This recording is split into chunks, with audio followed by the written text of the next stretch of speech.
natin sa Santiago, sa James chapter 1, verse 22 to 25. Basahin ko sa magandang balita, Biblia. Okay lang ba na tayo lahat?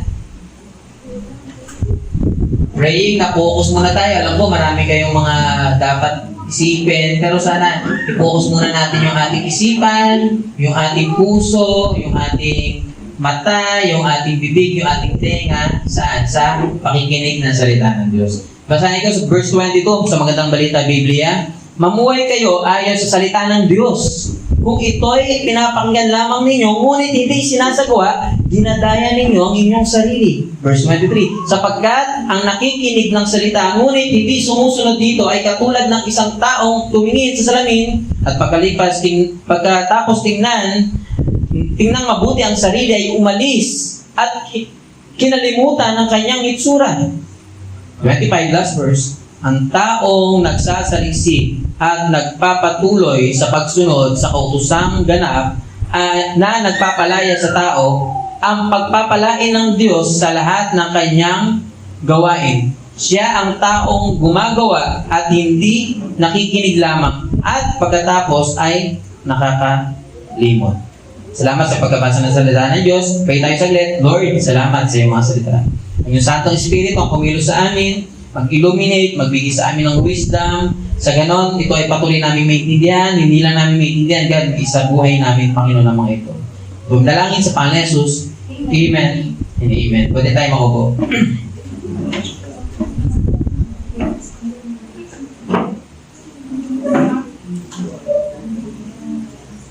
So, dito sa ating lesson, again, ito ay test of obedience to the Word or to the Word of God.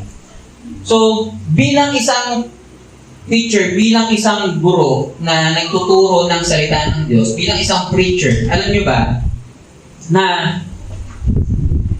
kapag nakita ko yung mga tinuturuan ko, nakikinig. Hindi lang basta nakikinig, tapos nakikita ko sa kanilang buhay na sinisikap nila na may apply ito sa kanilang mga buhay. Bagamat mahirap, very encouraging sa akin. Diba? Bilang pastor, bilang preacher, kapag nakita mo yung mga tinuturuan mo ay talagang nagsisikap talaga na sumunod. Diba? Kahit mahirap, very encouraging sa akin yun. Pero, kapag ako bilang teacher, tapos nakita ko ang mga tao hindi nakikinig, tapos hindi lang basta nakikinig, ano pang baliwala sa kanilang word of God, pag uwi sa bahay, back to normal, galit-galit na naman, away-away na naman, tapos mura ng mura pag uwi sa bahay, pagdating sa social media, kung ano-ano mga pinopost, etc., etc.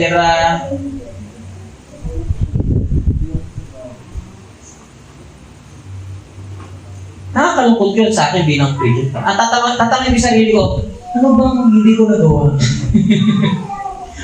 ano bang kailangan kong gawin?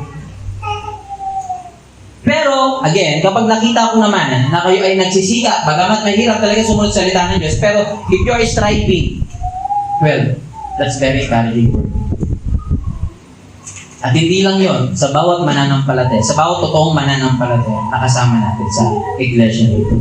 So, kaya ang lesson natin ay patungkol sa kung paano mai-apply ang salita ng Diyos sa ating buhay. So, unang bagay, verse 22a, basahin ko lang, sabi doon, mamuhay kayo ayon sa salita ng Diyos. Again, sabi na tayo dyan. Mamuhay kayo ayon sa salita ng Diyos. Sabi ni James sa kanyang mga listener, mamuhay kayo. Ano ang pamumuhay? Ang klase pamumuhay na ayon saan? Sa salita ng Diyos. Dapat ang ating pamumuhay ay naayon sa salita ng Diyos. So, number one, unang bagay, live according to the Word.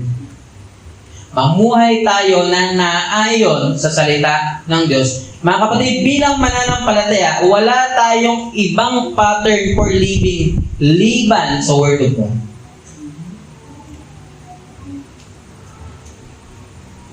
Ang Word of God po ay ang pinaka-manual natin sa pamumuhay bilang isang Christian. Sino ba dito nakabili na ng cellphone? Okay. O bili na kayo ng cellphone. Di ba pag bumili kayo ng cellphone, kaya pagkabukas nyo sa box, walang charger. Pero hindi. Di pagkabukas nyo sa box, may cellphone, bagamat walang charger, merong merong manual. Di ba? May booklet doon na babasahin mo, na dapat mong basahin, para para maging guide sa kung paano siya gamitin. At kung ano lang yung capacity niya, at kung ano yung specs na meron siya. Tama? Kaso ang problema ngayon, pag bumili ng cellphone, hindi na binabasa yung manual. Tapon na yun agad, di ba? Buksan agad na yung cellphone, mag-install na agad ng Facebook, TikTok. Kailan lang binabasa yun, sa tingin nyo? Kailan lang binabasa ang manual? Sa mga nabili nilang item. Kapag di ba nagkaroon ng problema? Di ba, halimbawa sa motor, sa sasakyan, check na lang yung manual kapag may problem. Ano bang sukat nito dapat kong bilhin? Ano ba yung mga dapat gawin? Paano i-report pag sa code? Di ba mga ganon? Binubuksan na lang natin ang manual kapag nagka-problema. Parang tayo rin, di ba? Minsan, binubuksan na lang natin yung Bible kapag may problema tayo. Pag hindi ko na talaga kaya.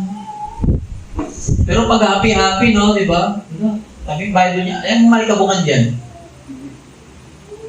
Pero dapat hindi yan. And again, ang Biblia, ang pinaka-manual natin sa ating pamumuhay bilang isang Christian. Huwag sana nabuklatin natin ang Biblia kapag may problema lang. Kapag nagkaroon ng mga problem.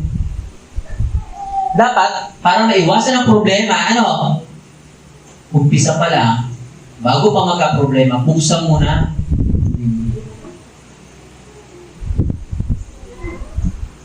May mga quotation na akong babasahin. Pero before ko basahin itong mga quotation na ito, gusto ko lang i-emphasize, di ba sabi ko kanina, ang Bible ay manual sa buhay ng mga mananampalataya. Okay? Ang Biblia, para yan saan? Sa mga believers. Kaya huwag na tayong magugulat kung ang mga hindi mananampalataya, hindi nila matanggap ang Word of God. Di ba may mga usong mga ngayon, mga issue, di ba? Naiintindihan natin yung mga tao na hindi nila matanggap ang Word of God. Bakit? Hindi naman para sa kanila sinulat yun eh. Para yun saan? Sa mga mananampalataya. Kaya kung ang salita ng Diyos hindi matanggap ng mga tao sa paligid natin, di ba tinatawanan pa? Kapag tinayuan mo pa ang Word of God, pagtatawanan ka pa, di ba? Naiintindihan natin yung mga ganong mga tao. Bakit? Ang Bible naman hindi kinreate para sa kanila. Bagaman syempre magagamit. Kapag ang Word of God narinig ng mga unbelievers at kumilos sa Santong Espiritu, yes. Mabuborn again sila, mariregenerate sila. Pero again, ang Bible, to be specific, hindi talaga kinrate yan. Saan? Sa mga unbelievers. Kinrate yan. Ang purpose niyan, para saan? Sa mga believers. Especially epistles. Sige nga, yung mga epistles ni Paul. Saan pa sinulat yan? Diba sa mga Kristiyano saan? Sa Roma, sa Corinthians. That's why, ang Bible, generally speaking, para yan saan? Sa mga mananampalataya. Kung ang mga hindi mananampalataya, hindi maintindihan ng Word of God, yes, share natin ang gospel. Sa ganon, kumilos ang Diyos sa Kanya at maintindihan nila. Okay? Kaya, kung ang mga tao sa paligid natin, hindi tanggap ang Word of God, well, yun talaga ang katotohanan. Hindi naman talaga sinulat ito para sa kanila. Kundi para sa atin. At kung sa atin to, tayong mga mananampalataya, dapat nating sundin. Kung ito ang manual sa ating buhay mananampalataya at sa ating paglakad dito sa mundo ito, dapat natin sundin ito. Kaya sabi ito ni James, mamuhay ayon saan? Sa salita ng Diyos. May mga babasahin na akong quotation. Hindi ko na nalagay niya, pero basahin ko na din. Sabi ni William Gurmal, sabi dito, Christian's life should put his minister's sermon in print. Sa Tagalog, ang buhay ng isang mananampalataya ay dapat imprenta ng sermon ng kanyang pastor. Dapat kapag nag-preach ang pastor, dapat mapiprint yon sa buhay. Ibig sabihin, makikita dapat sa buhay natin yung ating mga pinag-aaralan. Kaya di ba, ang laging sabi sa atin, nagsisimba-simba ba yan? Pero sama ng ugali. Ganyan ba ang nagsisimba? Ganyan ba ang mga Kristyano? Kung pagtayo sa Word of God, okay yan. Pero kapag nakikiayon ka saan sa gawa ng masama at nagalit sa iyo ang mga tao, hindi natin maintindihan yan. Hindi natin iintindihan yan. Ulitin ko kapag nag-stand ka sa katotohanan ng sinasabi sa Biblia at nagalit sa iyo yung mga tao, praise God. Pero kung nagalit sa iyo ang tao dahil mas masama ka pa sa kanila, problema yun. Naalala ko dati, sumagi na sa isip ko. Sumakay ako sa jeep. Pagkasakay ko sa jeep, lita kasi ako eh.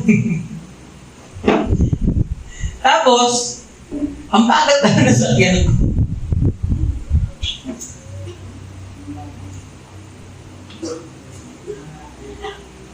Ang nangyari, marami pang bumakat sa amin. So ako na-stress na ako. Sabi ko, ano naman yan? Isip-isip ko lang. So unan ako, tabi ako ng driver. Tapos, sa loob-loob ko, naiinis na ako. Pero, nakikita ko yung driver, kahit marami nagkakat sa kanya, relax lang siya. Hindi siya nagagalit. Siya, di ba nga dapat ikaw yung driver, pag kinat ka, di ba ikaw yung magagalit? Tapos siya, relax lang. Tapos ako nakasakay lang doon, pag kinakat, nagagalit ako sa isipan ko. Di ba na ako nagagalit, pero sa isipan ko, nakikinis ako. Yung kilay ko, nagdidikit. E di sumaki sa akin, sabi ko, ito kaya ang driver na to, mananampalataya o ano? O hindi, bakit kaya siya hindi agad nagagalit, tapos ako mananampalataya, inis na. Hindi na, di ba? Minsan, nare-realize ko, bakit may mga hindi pa mananampalataya na sila pa talaga ang minsan mabait, no? Pero dapat hindi ganun, di ba? Di ba dapat ang mababait? Ano? Kung mga mananampalataya. Minsan kung sino pa yung mga Kristyano, sila pa yung mga suplada, at tataray. Ay, dapat hindi ganun. Okay. Grabe kung tumingin, di ba? Tingin pa lang. Pastor, kayo ako magsimba dyan. Grabe makatingin yung mga ano dyan. Pinagdidilatan ako. Dapat hindi ganun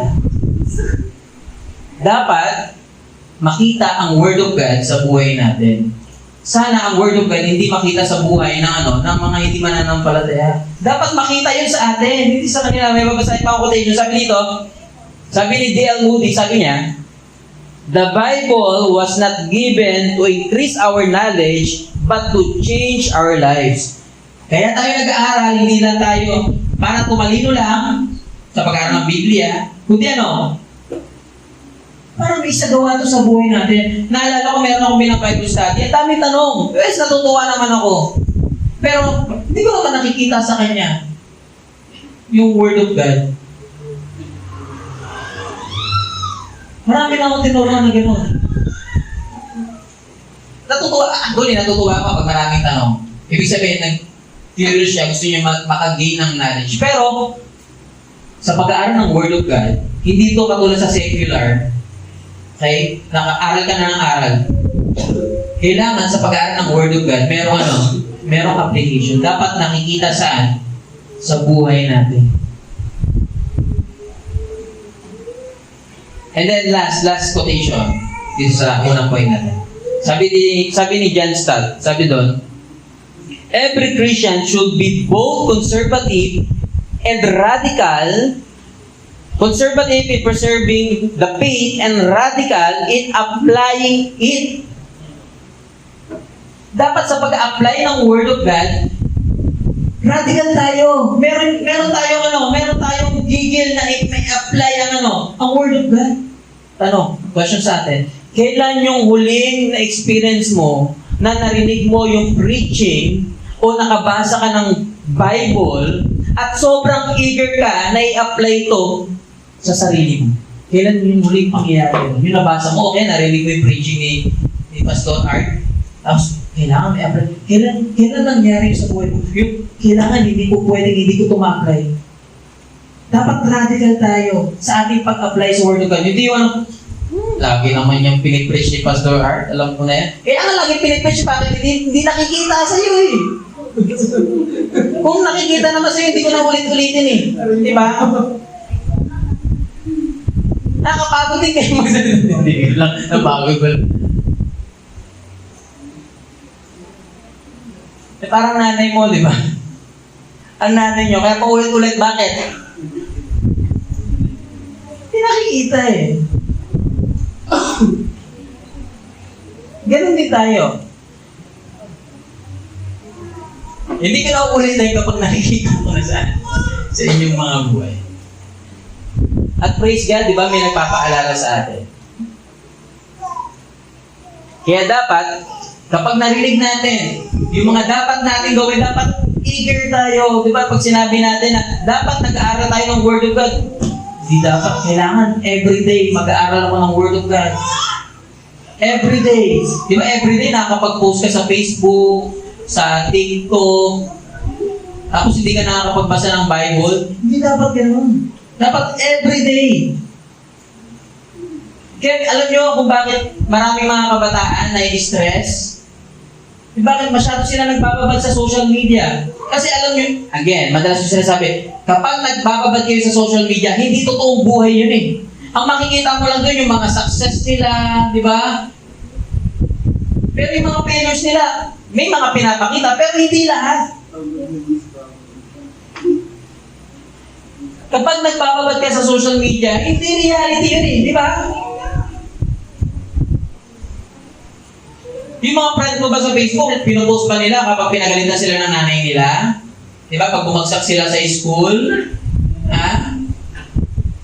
Kapag may kaaway sila or what? Kapag may mga failure sila, di ba hindi naman nila pinupost? Ano na pinupost nila? Siyempre yung mga magaganda. Ako din naman eh, pag pangit ang picture, huwag mo upload yan ha. Pangit. Ganun, di ba? Kaya kapag ikaw nagbabad ka sa social media, mas nai-stress ka talaga. Kaya maraming mga kabataan ngayon, akala nila eh, yung social media, yun ang reality. No, hindi reality ang social media. Kaya dapat tayo ay mag-aral sa salita ng Diyos. At hindi lang basta mag-aral, again, dapat i-apply natin sa ating mga buhay. And then, sabi sa 2 Timothy, chapter 3, verse 16 to 17. Sabi ni Paul kay Timoteo, sa ganitong paraan, dinescribe ni Paul kay Timoteo ang Word of God. Sabi niya, ang lahat ng kasulatan ay kinasihan ng Diyos at magagamit sa pagtuturo ng katotohanan, pagtatama ng mali katuruan, pagtutuwid ng mga likong gawain, pagsasanay para sa matuwid na pamumuhay. At anong purpose nun? Upang ang lingkod ng Diyos ay magiging karapat-dapat at handa sa lahat ng mabubuting gawain. Magagamit natin ang salita ng Diyos sa ating buhay para tayo ay maging handa sa mga mabubuting gawain. Ngayon naman, pangalawa, titignan natin yung profile ng mga tao na nagne-neglect sa Word of God. Pag sinabi profile, yung estado ng tao. Parang di ba sa Facebook, di ba meron tayong profile picture. Yung estado ng tao na nagne-neglect sa Word of God. Kung ikaw ay mananampalataya at nineneglect mo ang Word of God, ito ang description ni James. Ang mga taong binabaliwala ang Word of God, hindi ina-apply sa kanilang buhay, ito ang sabi ni James. Letter A, self-deceiving. Basahin ko verse 22b. Sabi doon, kung ito'y pinapakinggan lamang ninyo, ngunit hindi sinasagawa, dinadaya ninyo ang inyong sarili. Kapag narinig mo ang Word of God, kapag maintindihan mo ang Word of God, at hindi mo sinagawa sa iyong sarili, anong sabi ni James? Dinadaya mo ang sarili mo.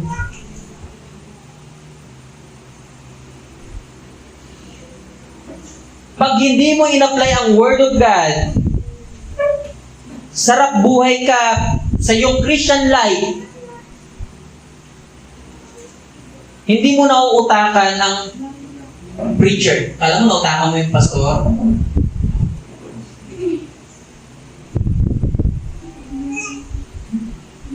Akala mo, naisahan mo ang Diyos, mas lalong hindi.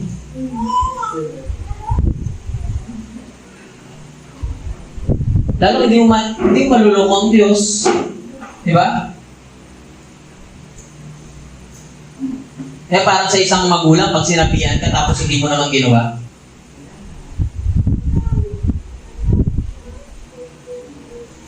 Yung magulang mo pwede mo maisahan, pero ang Diyos hindi mo pwede maisahan. Kapag hindi mo ina-apply ang Word of God, sino ang niloloko mo? Sino ang dinadaya mo? Ang sabi ni James, sarili mo ang iyong dinadaya. Gusto ko lang grabing kamangmangan kapag ikaw mismo dinadaya mo yung sarili mo. Di ba ang daming dadayain? Tapos dinaya mo sarili mo? Di ba matinding kamangmangan yun? Di ba? Niloloko mo sarili mo? Pag ikaw ay isang Kristiyano at hindi mo ina-apply ang Word of God, ang niloloko mo, hindi kami. Okay? Yes po, pwede mo kayo maloko, madaya, magkudwari ka. Pero hindi maloloko ang Diyos. Ang niloloko mo, sarili mo. Kapag hindi mo in-apply ang Word of God, matinding kamangmangan mo. Grabe. Siguro sa level ng kamangmangan, number 1 yun. Number 1 sa kamangmangan. Bakit? Bakit mangmang? Niloloko sarili. Kung ikaw Kristiyano ka, tapos niloloko mo sarili mo,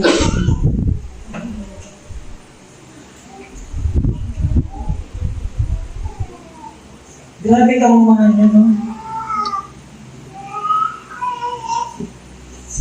Pangalawa,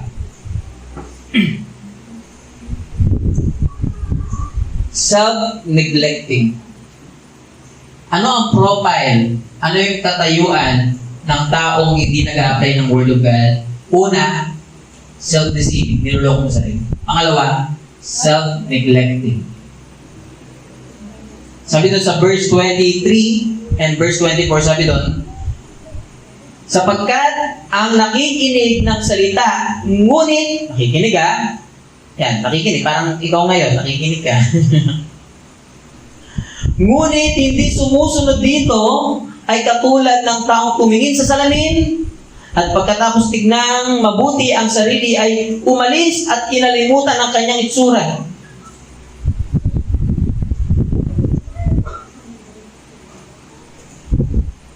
Anong ibig sabihin?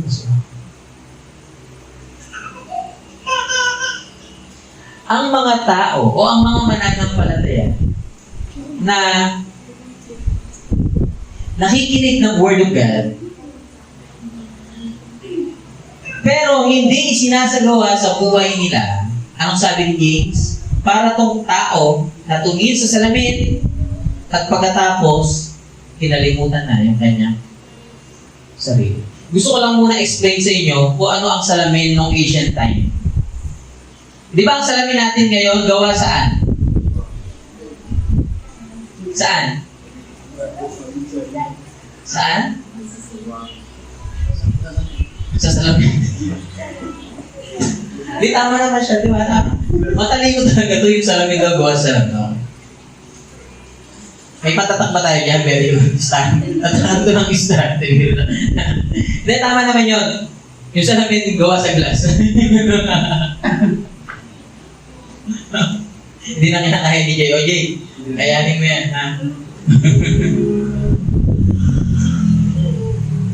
Ang mga mirror natin, yun na lang, mirror na lang. Gawa sa glass. Yung mga mirror natin. Pero alam nyo ba, noong ancient time, hindi glass ang gamit nila sa salamin.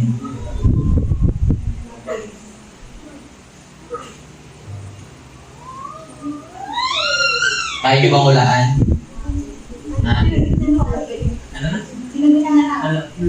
Oh, metal! Yes, tama! Very good. Talaga nito.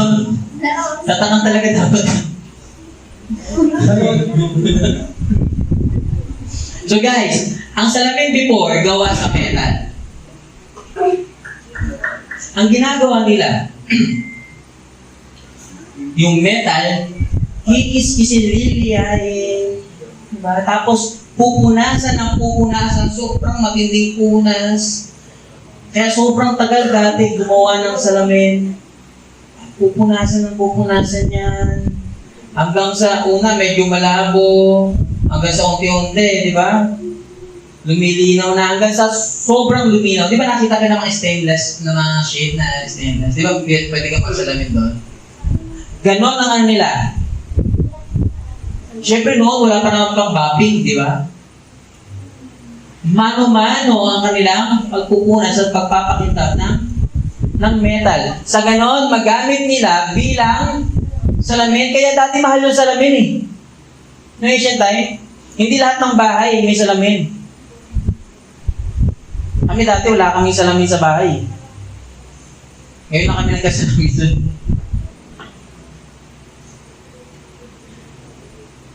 At kapag may salamin ka noon, syempre medyo may kaya-kaya ka. Kaya dapat, kapag may salamin ka, kung medyo mahal yan, itingin ka na talaga sa salamin. Diba? Ngayon nga, mura lang yung salamin, tatagal ng mga tao sa salamin. Diba? Ay ka ba na late? Tagal ka sa salamin eh. Kung ginagawa niya sa salamin, basta. Wala naman nagbago, hindi biro lang. Hindi biro lang. Pero baka magalit tayo, baka hindi na kayo bumalik dito sa Sunday eh. So again, anong sabi ni James sa mga taong hindi ina-apply ang Word of God? Para kayo tumingin sa isang salamin at pagkatapos kinalimutan na.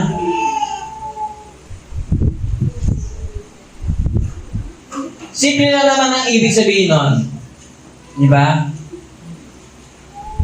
Kapag tumingin ka sa salamin at after ng mga ilang segundo, nakalimutan mo na, ibig sabihin, nineneglect mo ang iyong sarili. Kumbaga, pinapabayaan mo, yun ang point niya ni James. Nineneglect mo ang iyong sarili, pinapabayaan mo ang iyong sarili. Kapag hindi ka kung nag-aaral ka ng Word of God, nakikinig ka ng Word of God, at hindi mo naman ina-apply, ang pinapabayaan mo, sarili mo. Ibig sabihin, kapag hindi mo sinasagawa ang kautusan ng Biblia, ang pinapabayaan mo, sarili mo.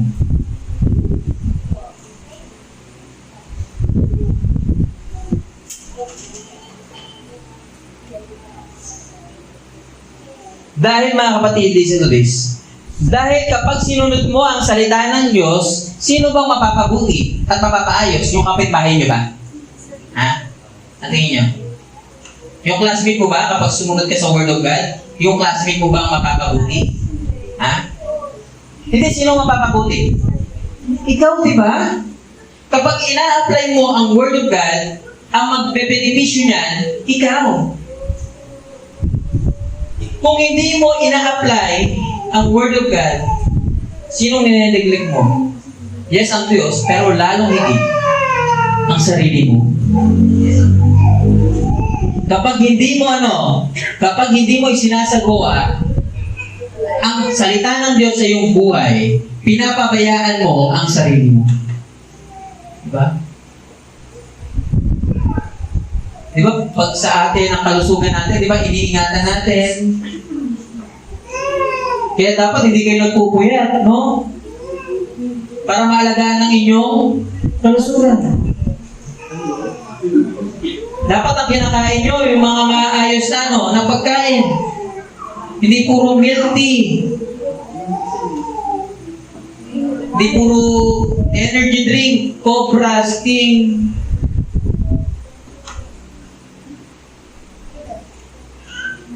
Dapat inaalagaan natin yung sarili natin, iniingatan natin. Pero ito kung ang sarili mo nga, iniingatan mo, dapat maging ang spiritual life mo, iniingatan at inaalagaan mo. Kung ang Word of God, listen to this, kung ang Word of God, ang pagkain natin spiritually, ang pag-apply ng Word of God, ito yung pinaka-exercisyo natin. Sabihin ko sa'yo, kahit sobrang sustansya pa ng mga kinakain mo araw-araw, pero hindi ka naman nagkikilos, hindi ka nag-exercise, wala rin kwenta. Okay. Kahit uminom ka pa ng mga sobrang daming vitamins, kumain ka ng mga masustansyang pagkain, pero hindi ka naman nag-exercise, hindi ka naman naglalakad-lakad, hindi ka nagkikilos-kilos, nandun ka lang sa bahay nyo, pagkagising kain, cellphone, tulog. Hindi ka nag-exercise, ayaw mong kumilos sa bahay. Hindi ka magiging ang pinapabayaan mo ang sarili mo. Ganon din sa Word of God. Kapag yes, nakikinig ka ng Word of God, pero hindi mo ina-apply. Wala din. Pinapabayaan mo ang sarili mo. Nineneglect mo ang sarili mo. Kaya dapat sikapin natin na may apply ang Word of God sa ating buhay. And then, pangatlo, second to the last, profile of people who obey the Word of God. Sabi doon, verse 25, sabi doon, ang taong nagsasaliksik at nagpapatuloy sa pagsunod sa kautusang ganap ay nagpapalaya sa tao. Nagpapalaya sa tao ang pagpapalain ng Diyos sa lahat ng kanyang gawain. Siya ang taong gumagawa at hindi nakikinig lamang. At pagkatapos ay nakakalimot. So sabi, basahin ko sa English, sa NASB. Sabi doon, but one who looks intently at the perfect law, the law of liberty, and abides by it, not by having become a forgetful hearer, but an effectual doer.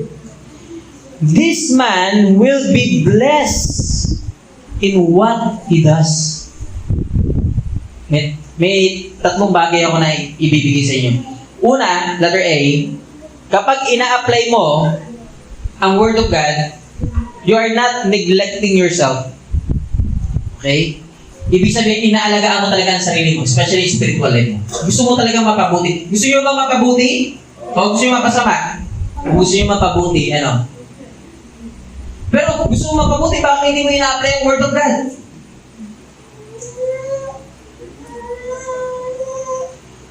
Yung mga vlogger na napapanood mo, sinusunod mo. Yung Word of God na may authority, hindi mo sinusunod.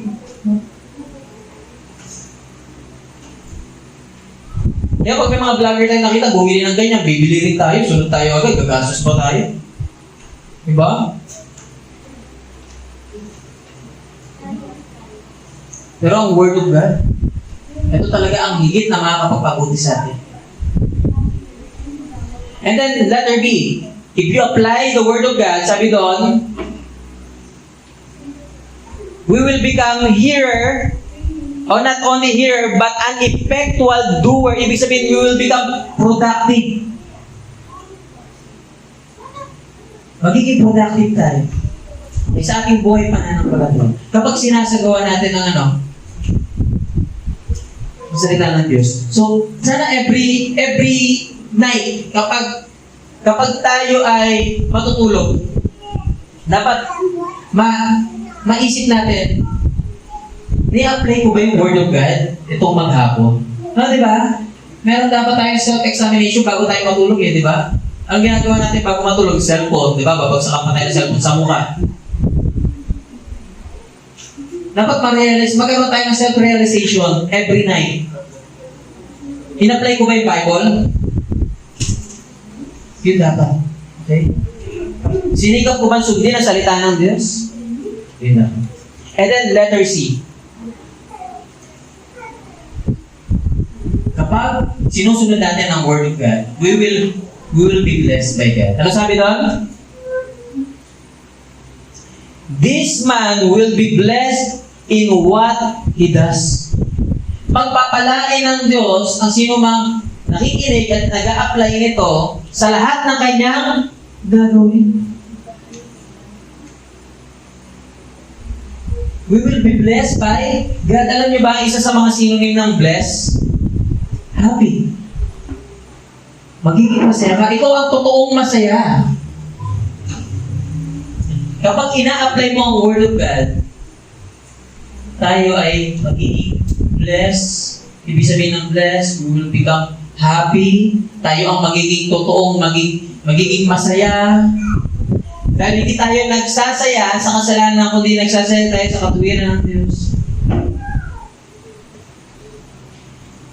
Yung happiness natin, hindi panandalian, dahil ito'y nakabase sa salita ng Diyos. And then last, pangapat. Ito yung description of the word.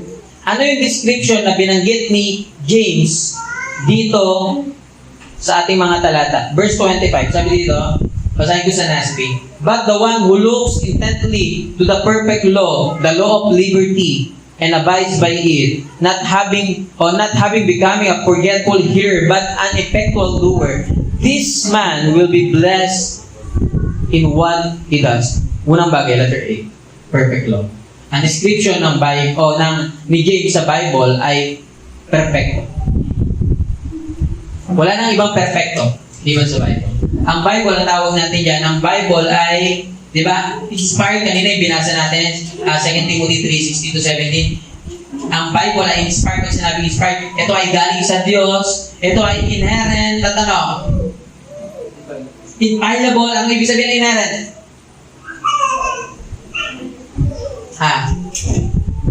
Without what? Without error. Okay? Inerrant, ibig sabihin, ang Bible ay walang mali. Okay? Ikaw po pwede kang magkamali, pero ang Bible, walang mali. Ikaw, marami kang kamalian, di ba? Marami kang kamalian, pero ang Bible, walang kamali. And then, infallibility or infallible. Ano ibig sabihin ng infallible? Ang Word of God infallible? Ang ibig sabihin naman nun, ang Bible, hindi po pwedeng magkamali. Grabe, no? Ang Bible ay walang mali.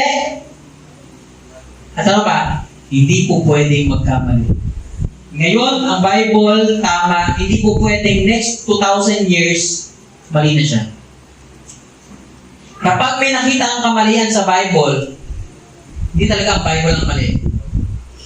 Ikaw ang may mali, okay? Meron nagsasabi, mali ang Bible.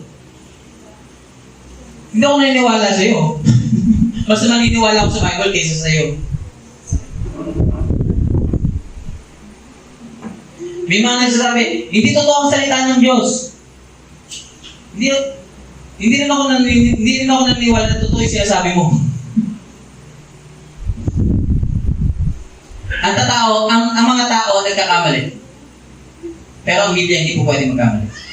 Ang tao merong kamalian, maraming kamalian, pero ang Biblia walang kamalian. Okay? That's why ang Bible tawag natin, perfecto ang Biblia. Kung ang Bible perfect ang dapat natin gawin, basahin natin, huwag natin palikabukin sa bahay. Okay? At hindi lang natin basahin, hindi lang natin aralin, i-apply natin sa ating buhay.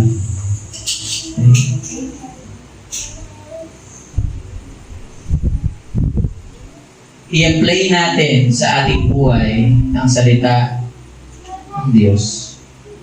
Sa ganun ang sabi ng Biblia, ang good works natin ay mag-glorify ang Diyos Ama sa langit. So as we end, as a Christian, we must look at the Word of God as perfect and apply it in our life. For us to become wise Christian and not to be wicked. Let's all stand up. Tayo lahat. Manalangin.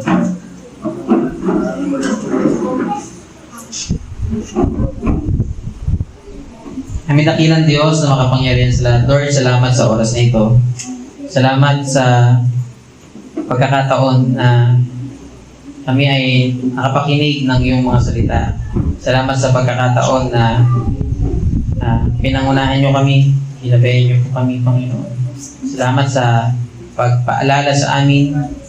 Tulungan niyo kami, Panginoon, na may apply ang iyong mga salita sa aming mga buhay at patuloy itong kumilos sa aming puso at manguna sa amin. Ito ang dalangin sa pangalan ni Jesus. Amen and amen.